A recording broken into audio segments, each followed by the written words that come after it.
ರಾಜ್ಯದಲ್ಲಿ ಮುಂದಿನ ಸಿಎಂ ಯಾರು ಎನ್ನುವ ಚರ್ಚೆ ವಿಚಾರಕ್ಕೆ ಸಂಬಂಧಪಟ್ಟಂತೆ ನನ್ನ ಬಗ್ಗೆ ಯಾರೂ ಕೂಡ ಚರ್ಚೆ ಮಾಡತಕ್ಕಂಥ ಅವಶ್ಯಕತೆನೇ ಇಲ್ಲ.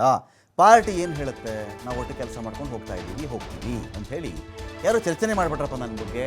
ಮುಂದಿನ ಸಿಎಂ ಯಾರು, ಏನು ಕಥೆ, ಇದ್ರ ಬಗ್ಗೆ ನಾವೆಲ್ಲ ಒಟ್ಟಿಗೆ ಕೆಲಸ ಮಾಡ್ಕೊಂಡು ಹೋಗೋದು ಅಷ್ಟೇ ನಮಗೆ ಗೊತ್ತಿರೋದು ಅಂತ ಹೇಳಿ ರಾಯಚೂರಿನಲ್ಲಿ DCM DK ಶಿವಕುಮಾರ್ ಹೇಳಿಕೆ ಕೊಟ್ಟಿದ್ದಾರೆ. ಯತೀಂದ್ರ ಸಿದ್ದರಾಮಯ್ಯ ಅವರ ಹೇಳಿಕೆಗೆ ಪ್ರತಿಕ್ರಿಯಿಸಿದ್ದಾರೆ DK ಶಿವಕುಮಾರ್ ಅವರು. ಅವ್ರ ಹತ್ರನೇ ಕೇಳಿ, ಅವ್ರು ಏನ್ ಹೇಳಿದಾರೆ ನೀವು ಅವ್ರು ಕೇಳಬೇಕು, ನನಗೆ ಕೇಳೋದಿಲ್ಲ. ಸರ್, ಈಗ ರಾಜ್ಯದಲ್ಲಿ ಮುಂದಿನ ಸಿಎಂ ಶಿವಕುಮಾರ್ ಅಂತ ಚರ್ಚೆ ನಡೀತಾ ಇದೆ, ಅದು ಏನ್ ಸರ್?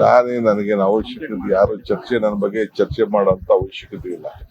ನಾನು ಸಿದ್ದರಾಮಯ್ಯನವ್ರು ಏನ್ ಹೇಳಿದೀವಿ, ಪಾರ್ಟಿ ಏನ್ ಹೇಳ್ತದೆ ನಾವು ಒಟ್ಟಿಗೆ ಸೇರಿ ಕೆಲಸ ಮಾಡ್ಕೊಂಡು ಹೋಗ್ತೀವಿ. ಆ ಕೆಲಸಕ್ಕೆ ನಾನು ನವೆಂಬರ್ ಕ್ರಾಂತಿ ಏನು ಸರ್? ನೀವು ಅವ್ರ ಹತ್ರನೇ ಕೇಳಿ, ಅವ್ರು ಏನ್ ಹೇಳಿದಾರೆ ನೀವು ಅವ್ರು ಕೇಳಬೇಕು. ರಾಜ್ಯದಲ್ಲಿ ಮುಂದಿನ ಸಿಎಂ ಯಾರು ಎನ್ನುವ ಚರ್ಚೆ ವಿಚಾರಕ್ಕೆ ಸಂಬಂಧಪಟ್ಟಂತೆ ನನ್ನ ಬಗ್ಗೆ ಯಾರೂ ಕೂಡ ಚರ್ಚೆ ಮಾಡತಕ್ಕಂಥ ಅವಶ್ಯಕತೆನೇ ಇಲ್ಲ. ಪಾರ್ಟಿ ಏನು ಹೇಳುತ್ತೆ ನಾವು ಒಟ್ಟು ಕೆಲಸ ಮಾಡ್ಕೊಂಡು ಹೋಗ್ತೀವಿ ಅಂತ ಹೇಳಿ ಯಾರು ಚರ್ಚೆನೇ ಮಾಡಿಬಿಟ್ರಪ್ಪ ನನ್ನ ಬಗ್ಗೆ. ಮುಂದಿನ ಸಿಎಂ ಯಾರು, ಏನು ಕಥೆ, ಇದ್ರ ಬಗ್ಗೆ ನಾವೆಲ್ಲ ಒಟ್ಟಿಗೆ ಕೆಲಸ ಮಾಡ್ಕೊಂಡು ಹೋಗೋದು ಅಷ್ಟೇ ನಮಗೆ ಗೊತ್ತಿರೋದು ಅಂತ ಹೇಳಿ ರಾಯಚೂರಿನಲ್ಲಿ DCM DK ಶಿವಕುಮಾರ್ ಹೇಳಿಕೆ ಕೊಟ್ಟಿದ್ದಾರೆ. ಯತೀಂದ್ರ ಸಿದ್ದರಾಮಯ್ಯ ಅವರ ಹೇಳಿಕೆಗೆ ಪ್ರತಿಕ್ರಿಯಿಸಿದ್ದಾರೆ DK ಶಿವಕುಮಾರ್ ಅವರು.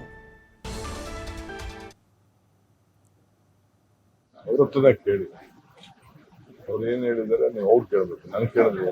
ಸರ್, ಈಗ ರಾಜ್ಯದಲ್ಲಿ ಮುಂದಿನ ಸಿಎಂ ಶಿವಕುಮಾರ್ ಅಂತ ಚರ್ಚೆ ನಡೀತಾ ಇದೆ, ಅದು ಏನ್ ಸರ್? ನನಗೇನು ಅವಶ್ಯಕತೆ, ಯಾರು ಚರ್ಚೆ ನನ್ನ ಬಗ್ಗೆ ಚರ್ಚೆ ಮಾಡೋಂತ ಅವಶ್ಯಕತೆ ಇಲ್ಲ. ನಾನು ಸಿದ್ದರಾಮಯ್ಯನವ್ರು ಏನ್ ಹೇಳಿದೀವಿ, ಪಾರ್ಟಿ ಏನ್ ಹೇಳ್ತದೆ ನಾವು ಒಟ್ಟಿಗೆ ಸೇರಿ ಕೆಲಸ ಮಾಡ್ಕೊಂಡು ಹೋಗ್ತೀವಿ. ಆ ಕೆಲಸಕ್ಕೆ ನಾನು ನವೆಂಬರ್ ಕ್ರಾಂತಿ ಏನು ಸರ್?